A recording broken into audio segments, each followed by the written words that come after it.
Irmãos, você que trouxe sua Bíblia, vamos abrir comigo. De quem que é esse que tá aqui? Vamos meditar mais um pouquinho aqui na palavra. Hebreus 12, 2.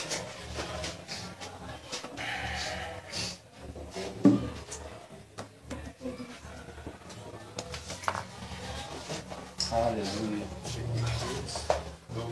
Hebreus 12, versículo 2.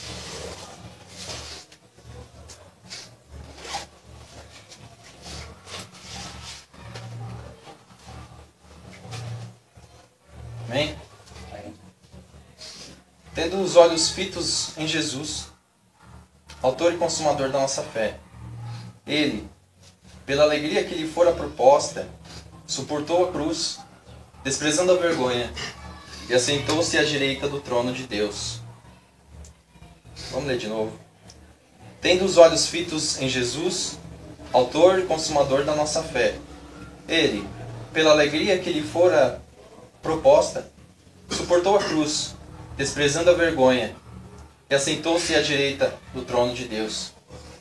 Aleluia. Aqui a gente lê, Paulo está falando, dizem que foi Paulo que escreveu, mas não se sabe ao certo se foi ele que escreveu essa carta aqui. Mas o que o escritor está dizendo é referente à disciplina que o Senhor faz com os seus filhos, né? Falando que Deus disciplina aqueles que Ele ama e a dificuldade que eles passavam naquele momento. Então era um consolo, uma palavra de conforto para eles, né? E citando Jesus aqui como um exemplo, né? O escritor ele fala, Jesus ele suportou a cruz pela alegria que estava predestinada a ele por aquilo que ele sabia que iria viver depois daquilo. Ele suportou a cruz e ele desprezou a vergonha, ele ignorou a vergonha. A vergonha, qual vergonha é essa? A vergonha da cruz. A vergonha da cruz pro judeu ser crucificado ali de uma maneira, né, como um criminoso. Segundo as leis romanas, isso era muito vergonhoso. Os romanos estavam ali no território deles, né, na Judéia, ali toda aquela região, Jerusalém, Israel, eles estavam dominando aquilo e forçando a viver da maneira deles, muitas vezes. E o que a gente lê aqui é que nós não temos que ter vergonha também, assim como Jesus não teve vergonha.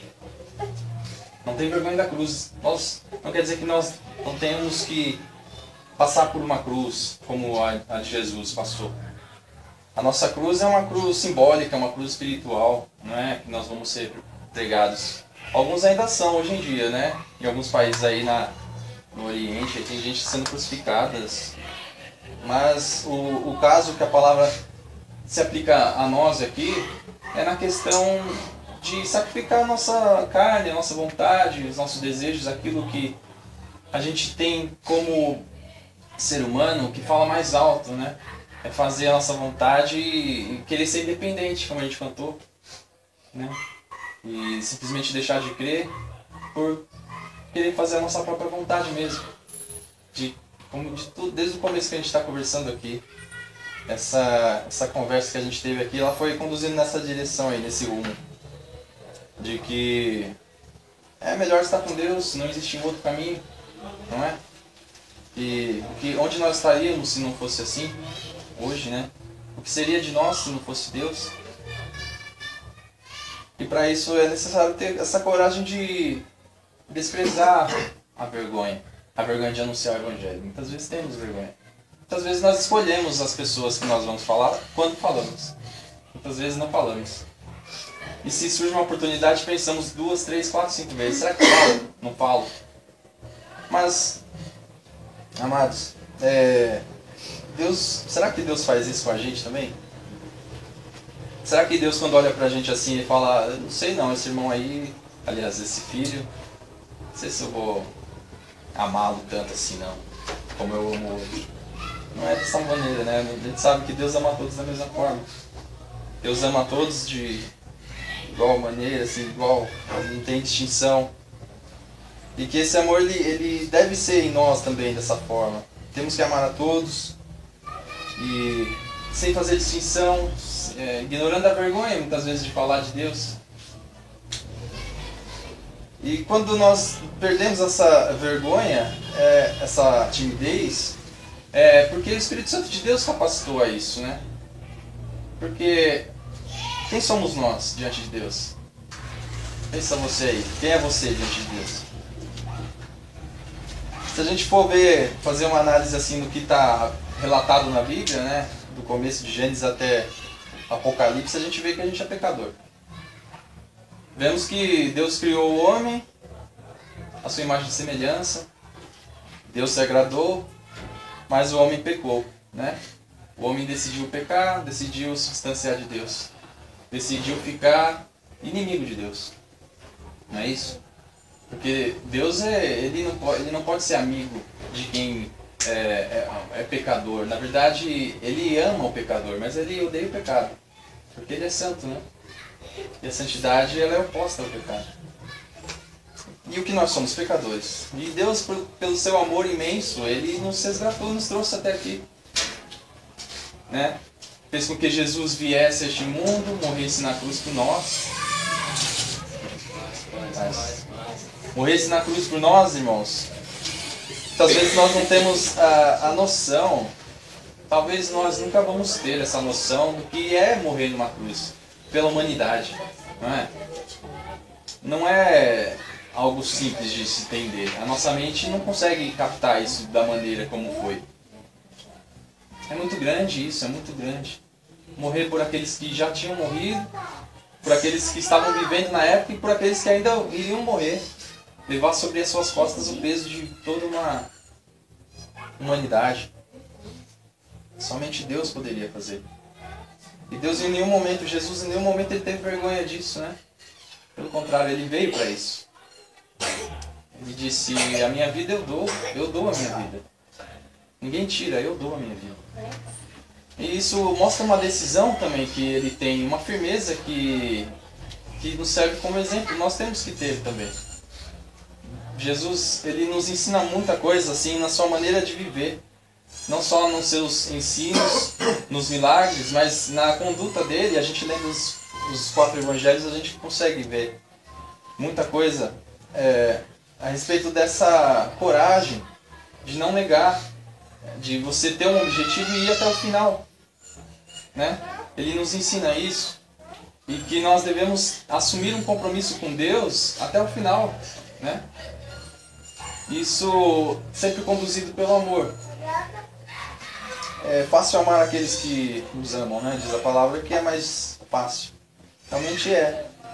É difícil amar aqueles que nos perseguem. Mas é esse amor que nós temos que ter. E se nós não sentimos, devemos pedir a Deus. E não ter vergonha. Não ter vergonha da cruz de Cristo. Não ter vergonha dessa cruz que Jesus também não teve. Ele ignorou. Ele desprezou essa vergonha. Pelo júbilo, pela alegria que estava proposta. Por saber o que estava por vir.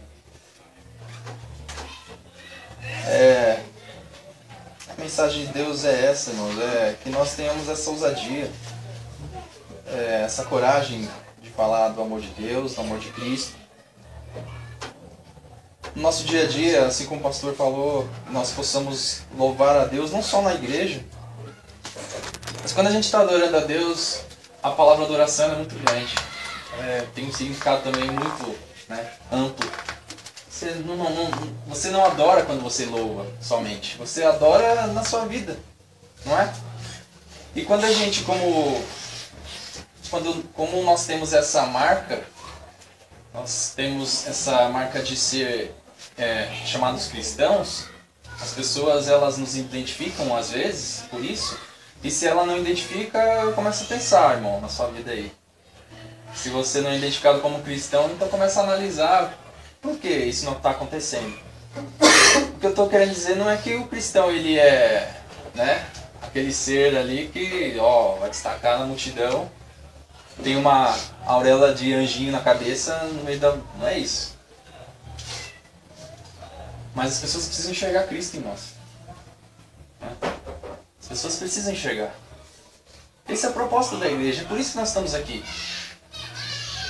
E por que nós estamos aqui? Jesus, quando ele subiu, ele falou ali para os discípulos: é necessário que eu vá para que o Consolador fique, né? Para que venha o Consolador, para que ele continue a obra, para que a obra de Jesus na Terra já tinha sido ali completa.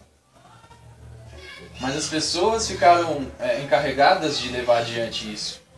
Né? Nós estamos encarregados disso, dessa tarefa, de continuar a levar, a transmitir a mensagem da cruz. A mensagem da cruz. Essa é a mensagem. A mensagem que não deve jamais ser esquecida, jamais deve ser apagada do nosso coração. É sempre lembrar o porquê da cruz. O porquê. O que tem a cruz no meio disso tudo? O que eu tenho a ver com a cruz? Pensa quando você estiver sozinho assim, deitado. O que a cruz tem a ver com você? Começa a analisar. A cruz, ela liga você a Deus. A cruz, ela desfaz aquilo que o homem escolheu fazer. A palavra diz que Paulo fala, né, que Adão foi Jesus é o segundo Adão, né? Primeiro veio o Adão, nós nascemos na carne. E em Jesus no segundo Adão, nós nascemos no Espírito. Porque Deus é Espírito. E aí completa a obra, não é?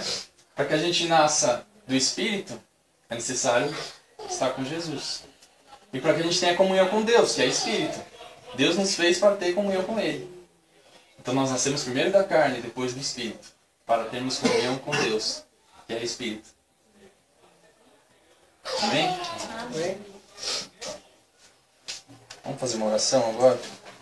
Pai, nós te agradecemos, Senhor. Nós te louvamos, te adoramos.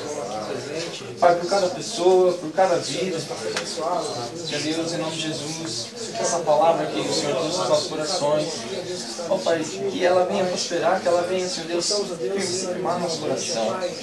Nós queremos nos alegrar na Tua presença, Senhor. Nós queremos, Senhor Deus, a cada dia fortalecer mais a nossa fé em Ti, fortalecer mais, ó Pai, reconhecendo a Sua graça em nossas vidas, o favor que nós não merecemos, ó Deus. Aleluia, Deus. Abençoa cada um que está aqui. Ó Pai, cada um que está aqui disposto, Senhor. Complete em nós aquilo que é necessário. Muitas vezes, ó Deus, nós estamos nos sentindo fracos. Mesmo o Senhor estando conosco, nós nos sentimos. Mas que nossos corações venham a se lembrar que o Senhor é um Deus poderoso. Deus que completa, um Deus que nos traz até a Tua presença, Senhor. Que, Senhor Deus, que faz, ó Pai, a vida nascer, que faz a vida surgir.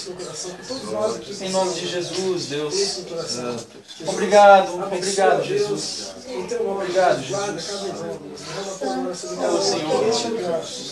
Que o Senhor possa abençoar essa casa também, ó Pai. Que está, Deus, que foi aberta hoje para nós viemos aqui do lado. Deus, muito obrigado pelos irmãos que a gente estão aqui. Que o Senhor Deus possa abençoá-los, ó Deus. Senhor Jesus, que a Tua palavra seja cumprida na vida deles, ó Deus. Em nome de Jesus, que a Tua graça, Pai, a Tua prosperidade, Deus. Nós não queremos nada que é do mundo, Jesus. Nós queremos só as coisas que vêm de Ti, ó Pai. Somente aquilo, ó Deus, que é derramado, ó Deus, sobre as nossas vidas por Ti, ó Pai. Deus, muito obrigado por cada um. Adoramos aqui, Deus, a Tua bênção, Deus, em nome de Jesus. Em nome de Jesus. Em nome do Pai. Não posso